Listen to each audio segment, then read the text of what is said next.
Urgent, a huge explosion of unknown origin on the outskirts of the capital, Damascus.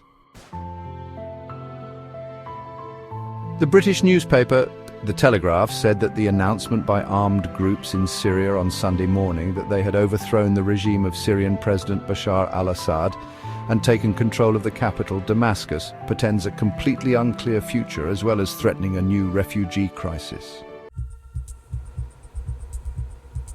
The newspaper explained that the United Nations Special Envoy to Syria, Geir Pedersen, warned that Syria is in grave danger.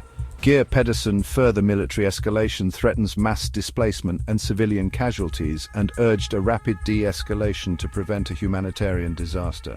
The number of Syrians who have fled their homeland continues to constitute the largest refugee crisis in the world, according to the United Nations.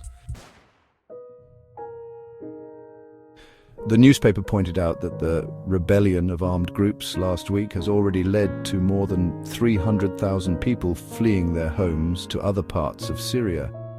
After following the news with concern from London, the newspaper quoted Hadi, a Syrian refugee who came to the United Kingdom legally, as saying that more people will be forced to embark on journeys similar to his if the situation escalates. But with few legal ways out of the country, smugglers will profit from their plight. Hadi said, "I am 100% sure, seeing what happened in Syria before, that we will find many people trying to escape. I expect many of them will try to cross to Europe. 7 million Syrians have fled the country during the 14-year civil war." The man spoke using a pseudonym out of fear for his family back home. Hundreds of thousands of people have lost their lives and 100,000 are missing in Syria.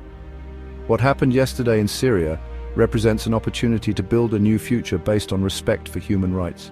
It is essential to collect evidence to be used in the future to hold perpetrators of crimes in Syria accountable. Measures must be taken to protect all minorities in Syria and avoid reprisals. The rights of Syrians must be at the heart of the transition process. The conflict in Syria over the years has displaced 14 million people at the moment. The Syrian revolution flag was raised at the Syrian embassy in the Russian capital, Moscow.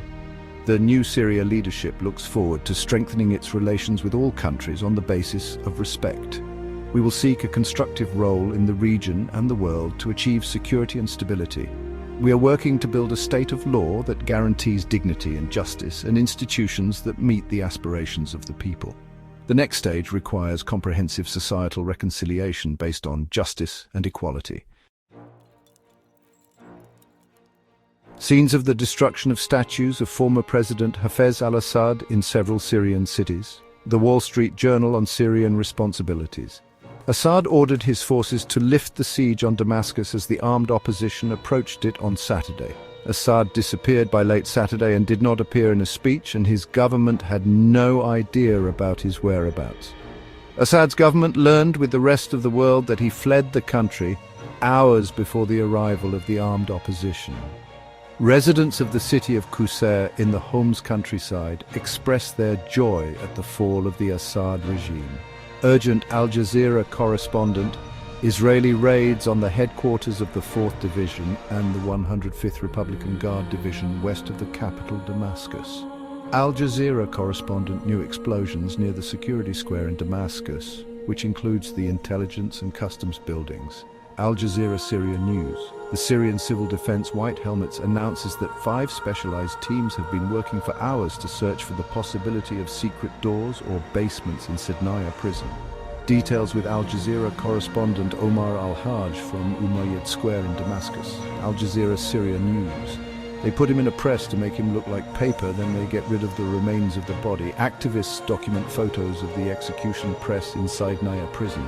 Prisoners rejoice after being released from prison. The media closely follows and monitors all the news for us.